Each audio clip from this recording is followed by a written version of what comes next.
Assalamualaikum warahmatullahi wabarakatuh. Selamat pagi anak-anak, kembali lagi dengan Ibu Firly. Kita akan belajar materi biologi. Oke, sebelum pembelajaran dimulai, alangkah baiknya kita membaca doa terlebih dahulu. Di dalam hati, membaca doa dipersilahkan.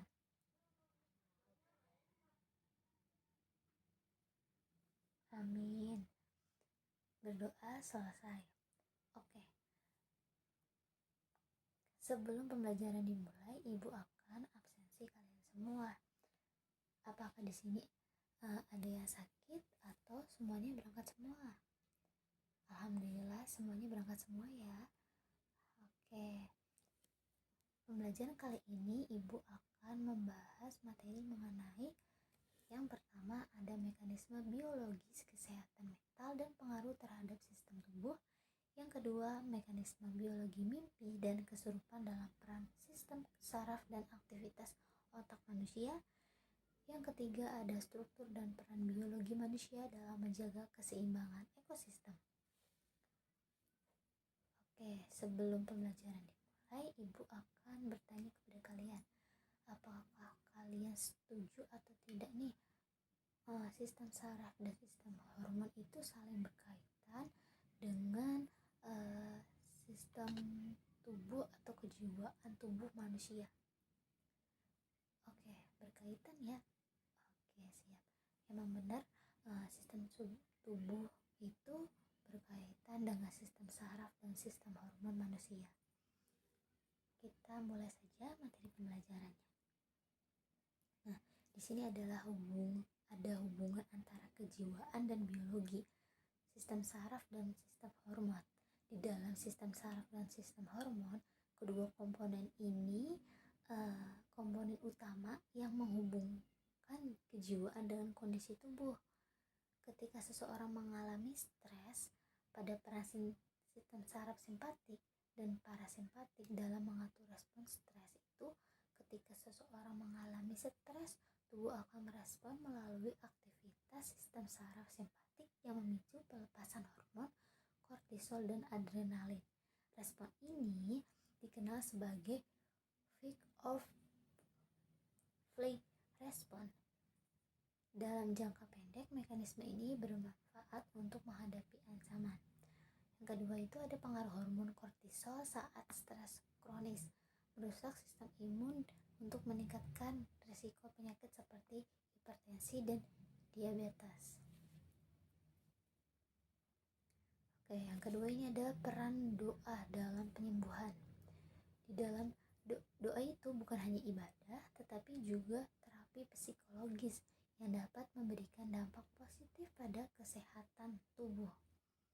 Dalam biologi ini, doa itu sering dikaitkan dengan penurunan hormon stres atau kortisol dan peningkatan hormon kebahagiaan seperti endorfin, serotonin, dan oksitosin. Ketika seorang berdoa dengan khusyuk, sistem saraf parasimpatik diaktifkan sehingga tubuh menjadi lebih rileks. Efek yang serupa dengan meditasi yang terbukti secara ilmiah mampu menurunkan tekanan darah, meningkatkan kualitas tidur, dan memperkuat sistem imun. Nah, di sini terdapat efek doa pada kesehatan. Yang pertama ada doa sebagai bentuk terapi mental yang menurunkan hormon stres. Oke.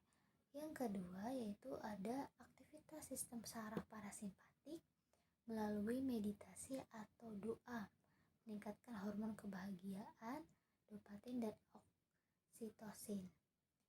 Nah, tidak hanya untuk kesehatan, efek memaafkan pada kesehatan juga bukan hanya doa ya. Efek memaafkan pada kesehatan juga berpengaruh. Yang pertama yaitu dapat memaafkan itu menurunkan tekanan darah dan risiko penyakit kardiovaskuler. Terus ada penelitian ini menunjukkan bahwa memanfaatkan dapat menimbulkan kualitas tidur dan mengurangi risiko depresi. Nah, yang ketiga ada fenomena memaafkan dalam kesehatan. Memaafkan adalah proses emosional yang tidak hanya berdampak pada jiwa tetapi juga jasmani.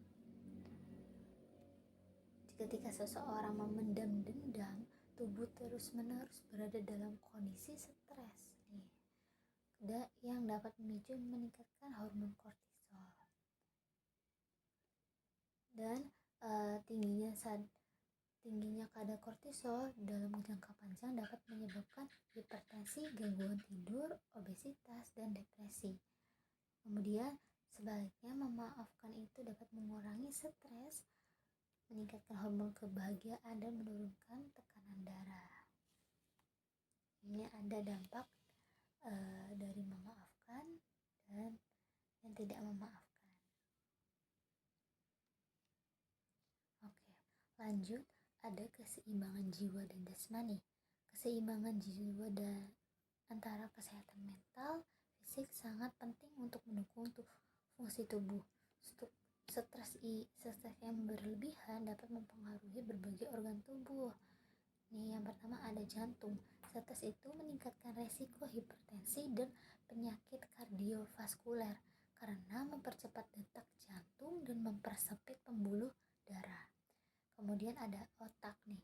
Stres kronis dapat menyebabkan kerusakan pada sel-sel otak yang di bagian hipokampus yang berperan dalam memori dan pembelajaran.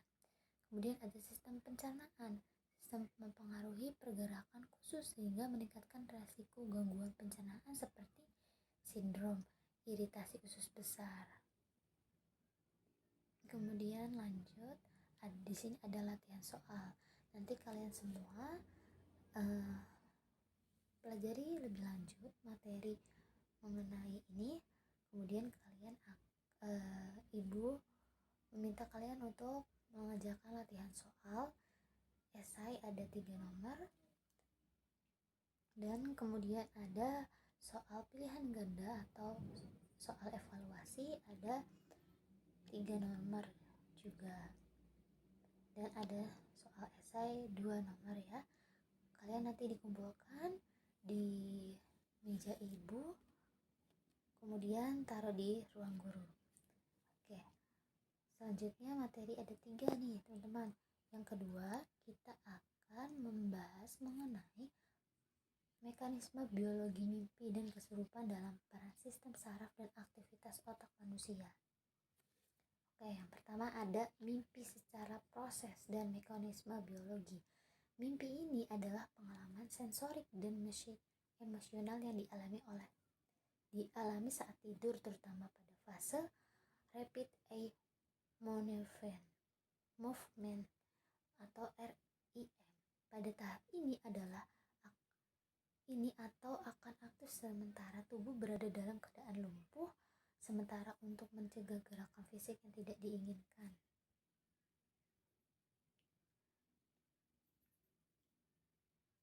Aktivitas otak selama mimpi itu melibatkan beberapa bagian penting seperti konteks visual yang memproses gambar, hipokampus yang bertanggung jawab atas memori, dan amigdala yang mengatur emosi.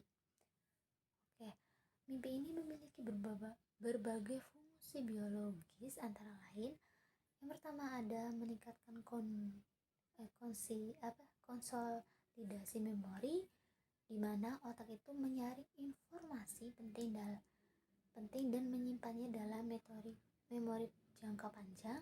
Kemudian yang kedua ada membantu memproses emosi dan menyelesaikan konflik psikologis yang mungkin tidak disadari saat terjadi.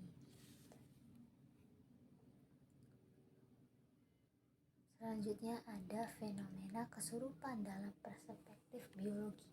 Kesurupan ini adalah kondisi di mana seseorang itu kehilangan kendali atas kesadaran dan perilaku yang seringkali dikaitkan dengan pengalaman spiritual emosional yang intens. Namun dalam biologi, fenomena ini dapat dijelaskan melalui mekanisme sistem saraf. Kemudian aktivitas berlebihan dalam sistem saraf simpatik yang biasanya terjadi selama respon fight or flight dapat memicu gejala seperti detak jantungnya cepat, hiperventilasi hiperventilasi, dan disorientasi. Jika otak kekurangan oksigen, hipoksia, seseorang mungkin mengalami perubahan kesadaran yang sering diinterpretasikan sebagai kesurupan. Oke, dalam mekanisme biologi seperti itu ya teman-teman. Dan ada faktor mempengaruhi kesurupan nih. Ada tadi psikologis atau stres, tekanan emosional, atau sugesti kelompok. Jika terjadi kesurupan massal secara berkelompok. Kemudian ada sosial, lingkungan budaya yang mempengaruhi interpretasi kesurupan. Kemudian ada neurologis, epilepsi lobus temporal dapat menyebabkan gejala mirip kesurupan seperti kehilangan kesadaran sementara. Oke, dilanjut ada kesamaan dan perbedaan mimpi kesurupan. Mimpi dan kesurupan memiliki beberapa kesamaan, terutama karena keduanya melibatkan aktivitas otak yang tidak biasa. Selama mimpi, otak itu berada dalam kondisi aktif tetapi tubuh tidak diam, sedangkan kesurupan itu otak mungkin mengalami hiperaktivasi atau disfungsi tertentu yang mempengaruhi kontrol kesadaran. Namun keduanya berbeda dalam hal mekanisme dan penyebab. Mimpi adalah bagian normal dari siklus tidur, sedangkan kesurupan biasanya dipicu oleh faktor eksternal atau gangguan internal pada tubuh. Pada sudut pandang biologi, fenomena ini menunjukkan betapa kompleks otak manusia. Kemudian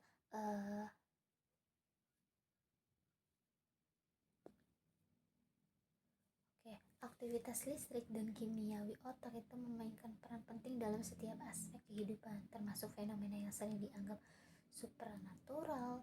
Pemahaman ilmiah tentang mimpi dan kesurupan dapat membantu kita menghilangkan stigma atau kesalahpahaman tentang kedua fenomena tersebut. Oke, selanjutnya kalian biasa tadi mengerjakan latihan soal, evaluasi soal, dan materi pilihan soal pilihan ganda dan esai ya. Kemudian pada materi ketiga kita akan membahas mengenai struktur dan peran biologi manusia dalam menjaga ekosistem. Oke, yang pertama ada manusia sebagai makhluk paling sempurna dari spesifik biologi. Manusia ini memiliki struktur tubuh yang dirancang untuk mendukung aktivitasnya sebagai khalifah di bumi. Sistem saraf manusia sangat kompleks dengan otak yang mampu berpikir, merencanakan, dan mengambil keputusan. Kemampuan berkomunikasi melalui bahasa lisan, tulisan, juga menjadi ciri khas manusia yang membedakannya dari makhluk lain. Organ indera manusia ini seperti mata, telinga, kulit memungkinkan manusia untuk mengindera dan memahami lingkungan sekitar. Kemampuan tangan yang presisi juga memungkinkan manusia menciptakan teknologi untuk mempermudah hidup. Kombinasi fisik, intelektual, dan spiritual inilah yang menjadi manusia makhluk yang paling sempurna. Yang B ini ada tanggung jawab ekologi manusia sebagai khalifah. Sebagai khalifah manusia ini memiliki tanggung jawab untuk menjaga keseimbangan ekosistem dan memanfaatkan sumber daya alam secara bijaksana. Konsep ini sejalan dengan prinsip ekologi di mana setiap makhluk hidup saling berinteraksi dan bergantung satu sama lain dalam jaringan-jaringan kehidupan. Kesurupan lingkungan diakibatkan oleh manusia sehingga dituntut untuk memperbaiki dampak tersebut melalui langkah-langkah berikut. Yang pertama yaitu ada menanam pohon untuk menjaga keseimbangan karbon atau oksigen ya teman-teman. Kemudian yang kedua ada mengurangi penggunaan bahan plastik dan bahan kimia berbahaya. Saat kita makan itu jangan banyak menggunakan plastik ya teman-teman, karena sangat berbahaya bahan kimia tersebut. Kemudian ada yang ketiga yaitu melakukan daur ulang untuk mengurangi limbah. Yang keempat ada mengembangkan teknologi ramah lingkungan nih teman-teman. Oke, selanjutnya ada hubungan spiritual biologis manusia. Manusia ini diberikan keistimewaan berupa roh yang menjadikannya mampu bertanggung jawab atas perbuatannya dalam konteks biologi. Kesadaran manusia itu berasal dari aktivitas otak, saraf, tetapi dimensi spiritual menambahkan tanggung jawab moral dan etika. Dalam perspektif spiritual, manusia itu diwajibkan untuk menjaga alam sebagai amanah. Al-Quran itu menyebutkan yang artinya telah kami jadikan manusia sebagai khalifah di bumi. Quran surat Al-Baqarah ayat 30 yang mengindikasikan bahwa tugas utama manusia adalah menjaga bukan merusak. Oke, mungkin pembelajaran ini sekian ya teman-teman. Kita jika ada yang ingin ditanyakan bisa kita bahas sesi diskusi. Jika tidak, mungkin kalian bisa menusul pertanyaan tersebut di grup WhatsApp. Nanti ibu akan menjawab di grup WhatsApp pertanyaan-pertanyaan kalian. Sebelumnya kalian sebelum materi ini ditutup, kalian harus kalian harus memahami materi-materi tersebut. Kemudian kerjakan latihan soal, ada 3 esai. Di sini ada pilihan ganda, 3 esai juga, dan soal esai. Jadi kalian tolong kerjakan di buku tulis kalian masing-masing, kemudian dikumpulkan. Oke, mungkin sekian ya pembelajaran dari ibu. Kurang lebihnya ibu mohon maaf. Terima kasih. Kita tutup pembelajaran kali ini dengan membaca Alhamdulillahirabbil alamin. Mungkin cukup sekian pembelajaran kali ini. Kalian kerjakan tugasnya. Ibu tutup. Wassalamualaikum warahmatullahi wabarakatuh. Waalaikumsalam warahmatullahi wabarakatuh. Selamat pagi anak-anak.